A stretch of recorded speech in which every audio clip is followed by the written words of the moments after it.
If ever there's a band that needs to have a bit of a comeback, I would say the Dream Theater may be somewhat on the top of that list. Their last album, The Astonishing, was not exactly one that was well received, at least not universally, such as some of their other albums from the past. While there was always a little bit of divide whenever it came to Dream Theater discs, especially from the latter portion of the 2000s onward, The Astonishing was one that, even for those who enjoyed it the first time around, did not necessarily go back to it. It was not a disc that really bared a lot of repetition, plus it took a long time in order to digest.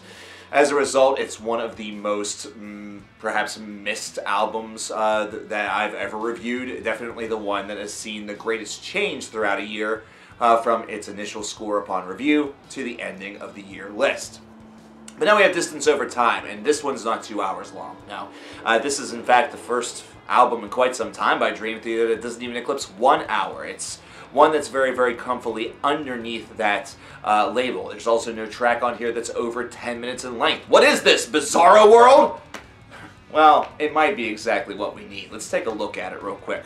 Now, there's only 9 tracks on this album, and they've released 3 singles: Untethered Angel, Paralyzed, and Fall Into the Light, not in that order. They're the first 3 songs that are on this album, which basically means you heard a third of the record going in. I'm not necessarily a huge fan of these types of ideas, but I understand why bands do it.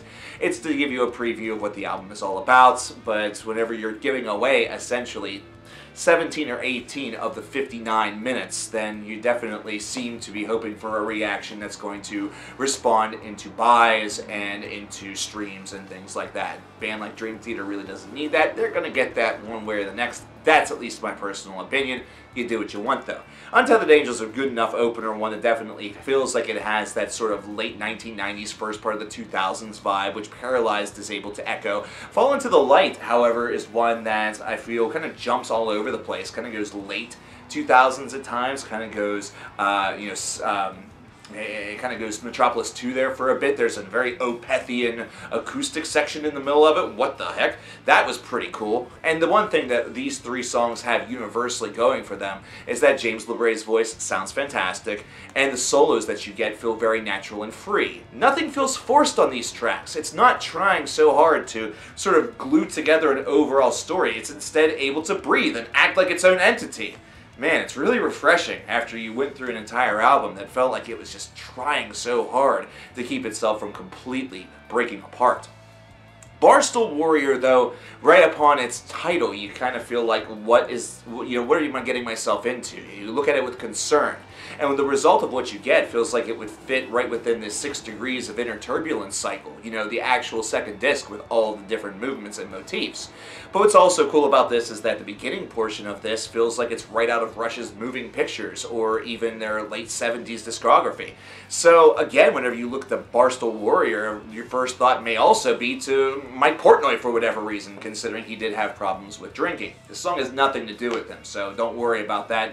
Don't put that into your mind unless you're just one of those folks saying, I wish Mike was still in the band. Hey, we all do. Mike was a really great drummer, but he's doing his own thing. And plus, Mike Mangini kicks ass on this album. He does his damnedest in order to combine with John Young to provide a great percussive backbone. Not to mention, the keys on this are fantastic, and I really love the overall juxtaposition that you get from Barstow Warrior, where it sounds initially like he is just sort of wasting his life, but it eventually does end with a positive spin. Very nice little touch. Room 137 is very unique in the fact that this is the first time Mike Mangini has lyrics that are credited on a Dream Theater song. Took him long enough. And honestly, I can kind of understand why. Out of all the tracks so far on this disc, this is the one that feels the weakest. It's a little bit more direct. It feels like it's not really up to all of the different charms, almost as though they believed in him enough until it came to actually writing the music and writing everything that surrounded. It felt like they sort of reached a bit of a stalemate with their own creative abilities with this track, and as a result, we have a song that, instead of kind of going off into different locations, feels very direct and almost, in a way, kind of safe.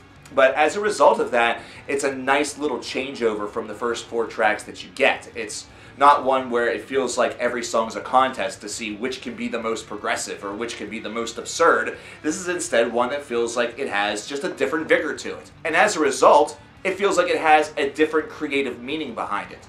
And as a result, the album feels like it has variety. That's something that the Astonishing should have had plenty of, but there was a lot of absence of. And so already, Distance Over Time, scoring very highly based around the past. I do kind of dig that Room 137 feels very direct with this, the same way that I like that S2N is a little bit more of that sort of deep, like sort of thicker bass or thicker guitar tone. You know, some might even describe it as a bit like sludgy or trudgy or whatever. I think it's just a really thick, you know, a thick strum that just feels really, really good on this song. And as a result, this is also a track that is speaking toward some of the problems that we currently have in the world today, including mentions of climate change. And if there's one thing else that I have to say about this song, it's just simply, wow. Once you listen to it, you'll understand exactly what I mean. Yes, it's the meme. But the excitement really builds for At Wit's End. This is the real meat and potatoes of this album. This is 9 minutes and 21 seconds. It's the second longest track, or excuse me, it is the first longest track. The second longest track is the very final one, entitled Pale Blue Dot. And I want to tackle those two together, so I'm going to go straight to Out of Reach. Out of Reach is your traditional Dream Theater ballad, and again, James LeBray's voice is really what shines on this song once again, as well as just a very well-tailored musical section whenever it comes to the way in which this is constructed. They've always been very, very keen at making emotionally driven songs, and while this one's not going to tug on your heartstrings similar to The Spirit Carries On, or for me it's Finally Free, because there's some just heart-wrenching moments in that track, despite the treachery is all being discovered, and it's more like the end of a murder mystery, but really, this is just a great song whenever it comes to transitioning and sort of building the bridge between two longer pieces. This is an intelligent place for Out of Reach to be, considering it gives the listener a bit of a break between two longer portions, and I like that. Speaking of those two portions, let's discuss them. You see, At Wit's End is a really strong track whenever it starts. This is one that feels like it would be very apropos for it to be within the latter 1990s to the first portion to maybe mid-portion of the 2000s. A lot of mentioned in interviews with the band talked about the writing process for their album Train of Thought, and how it was one that did not take a long period of time. It was done kind of in secret, and this was done in seclusion for Distance Over Time as well. A lot of different parallels there, despite the fact that they were claiming that they wanted to go all the way back to the first portion of the 1990s, whereas they really didn't do that at all, which, hey, I think that's fine. So far what we've gotten has been great. The thing about At Wit's End is that whether it's 6 Degrees of Inner Turbulence or Metropolis Part 2 or Systematic Chaos, whatever the first portion of this song reminds you of, it's immediately able to juxtapose itself into a heavier section that then layers and tempers down to that soft emotion. And again, this is a solo fest. This is a song, if more than any other, is very much driven by the instrumentalization of this band. And it's something where the message itself is very clear. There's not a ton of lyricism to go around whenever it comes to At Wit's End. In reality, this is one where the picture could have maybe even been painted with simply an instrumental, although the power of LeBray's voice is able to give this a lot of extra, gusto and really tug on you a little bit more. Although, again, like whenever I mentioned Out of Reach, it's by no means The Spirit Carries On or any track of that variety. However, this is one that has a curious ending where it starts to fade at about 6.5 minutes, and then it's completely faded out by right around the 8-minute mark, only to rise back up into a small little finale that feels a little bit out of place. So in many ways, this doesn't feel like truly a 9.5-minute long track. However, with Pale Blue Dot, the finale of this album, this is and feels like an 8.5-minute long cut, and this is one where the creativity really comes out. And the funny thing is that the album I used to compare this with is The Stage by Avenged Sevenfold, which of course, Avenged Sevenfold at one point featured former Dream Theater mate Mike Portnoy, and perhaps caused them to want to explore what they could do with their sound even more after an album such as Hail to the King.